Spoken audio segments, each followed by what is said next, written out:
सुप्रभात प्रिय बच्चों। आज शीर्षक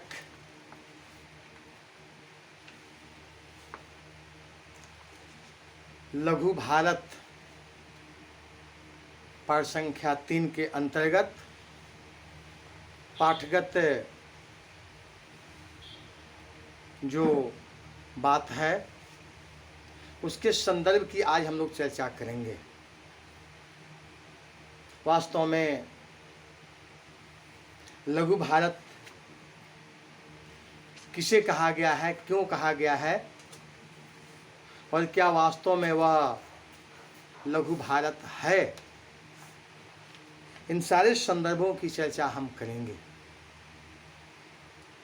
यह एक यात्रा वृत्तांत है। राष्ट्र कवि रामधारी सिंह दिनकर द्वारा यह यात्रा वृत्तांत लिखी गई है, जिसमें मॉरिशस के संदर्भ की चर्चा की गई है। वास्तव में जिस प्रकार से यह एक भारत देश हमारा संपूर्ण भारत है, उसी प्रकार से एक लघु भारत है और वह लघु भारत हमारी भाषा, संस्कृति, परंपरा, रीति रिवाज, रहन सहन, आहार व्यवहार, विचार सभी कुछ भारत जैसे ही हैं। अंतर सिर्फ इतना ही है कि उसकी भौगोलिक स्थिति थोड़ी बदली हुई है और वह अपना देश नहीं, एक पड़ोसी देश है। तो आज हम लोग उसी मॉरिशस के संदर्भ की जानकारी प्रस्तुत शीर्षक के द्वारा प्राप्त करेंगे। लेखक वहाँ की जो प्राकृतिक सुषमा है, वहाँ के अन्य प्रकार के जीव जंतु, पशु पक्षी, पेड़ पौधे या अन्य प्रकार के जो भी प्राकृतिक और कृत्रिम संपदा है, उसके संदर्भ की चर्चा कहते हुए यह महसूस किया है कि वास्तव में एक हमारा अलग भारत है और वह है मॉरिशस, जो लघु भारत के नाम से हम जानते हैं। मॉरिशस वह देश है जिसका कोई भी हिस्सा समुद्र से 15 मील से ज़्यादा दूर नहीं है। यह एक विशिष्ट उस देश की पहचान है कि हम जहाँ कहीं से भी निकलें तो मात्र और मात्र 15 मील की दूरी पर समुद्र का तट आपको मिल जाएगा। यह एक विशिष्ट पहचान है मॉरिशस की। मॉरिशस वह देश है जहाँ की जनसंख्या के 68% लोग भारतीय मूल के हैं। आप समझिए, 68% लोग, परसेंटेज लोग भारतीय मूल के हैं। ये उत्तर प्रदेश, बिहार या अन्य प्रकार के जो राज्य हैं, उन राज्यों से वहाँ पर लोग गए हुए हैं, लेकिन अधिकांश लोग उत्तर प्रदेश और बिहार से हैं। स्वाभाविक है, अगर 68% लोग भारतीय मूल के हैं तो बाकी 32% जो लोग हैं वे पूरे विश्व को मिला करके हैं। तो इसमें कहीं दो मत नहीं है कि यह एक लघु भारत है। लघु भारत कहने में हमें गर्व होता है, क्योंकि इतनी बहुल जनसंख्या वाला अगर कोई देश है तो वह मॉरिशस है और निश्चित रूप से वहाँ पर हमारी सभ्यता संस्कृति को फलने फूलने का एक अच्छा मौका मिलता है। मॉरिशस वह देश है जिसकी राजधानी पोर्ट लुई की गलियों के नाम कलकत्ता, मद्रास, हैदराबाद और मुंबई है। यहाँ का जो देश है, राज्य है, राज्यों के नाम, शहरों के नाम, वहाँ की जो राजधानी पोर्ट लुई है, उनके गलियों के नाम हैं। तो स्वाभाविक रूप से प्रति भारतवर्ष की हर एक झलक वहाँ पर आपको स्पष्ट रूप से मिलेंगे, यह बात दिखाई पड़ता है। तथा उसके मोहल्ले का नाम काशी है। मॉरिशस वह देश है जहाँ बनारस भी है, गोकुल भी है और ब्रह्म स्थान भी है।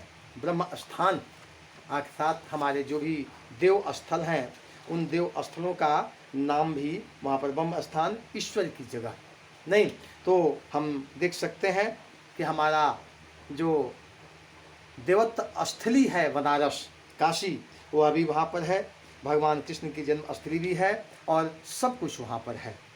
जहाँ ब्राह्मण, क्षत्रिय, वैश्य तो हैं मगर शूद्र कोई नहीं है, एक और विशिष्ट पहचान है। वहाँ पर हमारे यहाँ क्षत्रिय हैं, ब्राह्मण हैं, वैश्य हैं और शूद्र हैं। लेकिन वहाँ पर ब्राह्मण हैं, क्षत्रिय हैं, वैश्य हैं, लेकिन शूद्र नाम की जाति कोई नहीं है। कहने का मतलब बिल्कुल स्पष्ट है कि वहाँ के लोग निश्चित रूप से एक ऊंचे संस्कार के साथ भारत की महिमा को, भारत के गर्व को और अधिक गौरवान्वित कर रहे हैं। यह जान करके हमें अत्यंत प्रसन्नता होती है कि ब्राह्मण, क्षत्रिय, वैश्य हैं, लेकिन शूद्र कोई नहीं है। यह उनकी एक अपनी पहचान है, एक अपना गर्व होने का एक निश्चित रूप से बहुत बड़ी उपयोगी चीज़ है। तो इस प्रकार से वहाँ पर हम लोगों ने देखा। इसके बाद जब प्रधानमंत्री के दफ्तर से फोन आया, कि मुझे 2 सप्ताह के लिए मॉरिशस जाना है, तो मेरी पहली प्रतिक्रिया आलस्य और थकावट की हुई, क्योंकि जाने के क्रम में थोड़ा थकान होना है। आलस्य के भाव जागृत शायद लेखक को हुए, शायद कारण रहा होगा उम्र की, और इस प्रकार से उन्होंने सोचा कि मैं क्या करूं। फिर मैंने कहा अपने डॉक्टर से पूछकर बताऊंगा, अगर वे इजाज़त दे देंगे तब जाने की बात सोचूंगा, मगर अकेले जाने की बात मैं नहीं सोच सकता। आपको मेरी पसंद का एक साथी जरूर देना होगा। स्वाभाविक रूप से लेखक प्रधानमंत्री ऑफिस से फोन आने के उपरांत तुरंत ये आश्वासन नहीं दे दिए कि हम जाएंगे, बल्कि उन्होंने कहा कि डॉक्टरी सलाह लेने दीजिए, अगर सब स्थिति सामान्य रही तो हम अवश्य वहाँ जाएंगे। और एक निवेदन आपको स्वीकार करना पड़ेगा, वह यह कि मेरी पसंद के एक आदमी आपको देना पड़ेगा, हम अकेले जाने के लिए वहाँ तत्पर बिल्कुल नहीं हैं। डॉक्टर साहब ने कहा आप कमज़ोर जरूर हैं, मगर डॉक्टरी कारणों से मैं आपको सफ़र पर निकलने से रोक नहीं सकता। स्वाभाविक है, शारीरिक कुछ कारणों से कमज़ोर रहा होगा, लेकिन जाना नितांत आवश्यक है या उपयोगी है, तो हम उन कारणों से वहाँ जाने की हम इजाज़त नहीं देंगे, सो बात नहीं है। आप निश्चित रूप से वहाँ जाइए, इसमें किसी प्रकार की कोई दिक्कत नहीं है। इस प्रकार निश्चित हुआ कि मैं अकेला नहीं, हिंदी के यशस्वी कवि डॉक्टर सुमंगल सिंह सुमन के साथ यात्रा करूँगा। अब मन में उन्होंने ठान लिया कि एक आदमी भी आप ले जा सकते हैं, उसमें डॉक्टर सुमंगल सिंह सुमन जो हिंदी के सुप्रसिद्ध कवि हैं, यशस्वी कवि हैं, और उनके साथ राष्ट्र कवि दिनकर को जाने की बात आई। यात्रा पर मैं दिल्ली से 15 जुलाई को, मुंबई से 16 जुलाई को और नैरोबी से 17 जुलाई को मॉरिशस के लिए रवाना हुआ। 3 पड़ाव पड़े उनका। पहला पड़ाव था दिल्ली का, जो 15 जुलाई को निकले। दूसरा वहाँ से चल कर के वे मुंबई पहुँचे 16 जुलाई को, और 17 जुलाई को नैरोबी से मॉरिशस के लिए रवाना हुए। 3 पड़ाव के उपरांत ये वहाँ गए। विदेशों की यात्रा मैंने काफ़ी की है, और अभी अवसर अनुकूल रहा। मैंने दुनिया की और हवाई सेवाओं को छोड़कर एयर इंडिया को पसंद किया है। सच पूछिए तो अपने देश की 2-4 चीज़ों का मुझे बड़ा ही गर्व है। मैं निश्चयपूर्वक मानता हूँ कि संस्कृति की जो विरासत भारत के पास है, वैसी विरासत किसी और देश के पास नहीं है। उसी दृढ़ता के साथ मैं यह भी मानता हूँ कि जैसी एयर इंडिया की है, वैसी सेवा दुनिया के किसी अन्य कंपनी की नहीं है। स्वाभाविक रूप से लेखक अपने देश की, अपने संसाधनों की बड़ा सम्मान और इज्जत करते हैं। उन्होंने इस बात को बताया कि मॉरिशस के लिए जब रवाना हुए, उन्होंने विदेश की यात्रा का संदर्भ की चर्चा की। अच्छे अवसर अनुकूल रहे तो निश्चित रूप से वे यात्रा पर निकलते हैं। दुनिया की अनेक हवाई यात्राएं की, लेकिन सबसे अधिक जाने के क्रम में एयर इंडिया को पसंद करते हैं। उन्होंने इसके संदर्भ की जानकारी इस रूप में दी।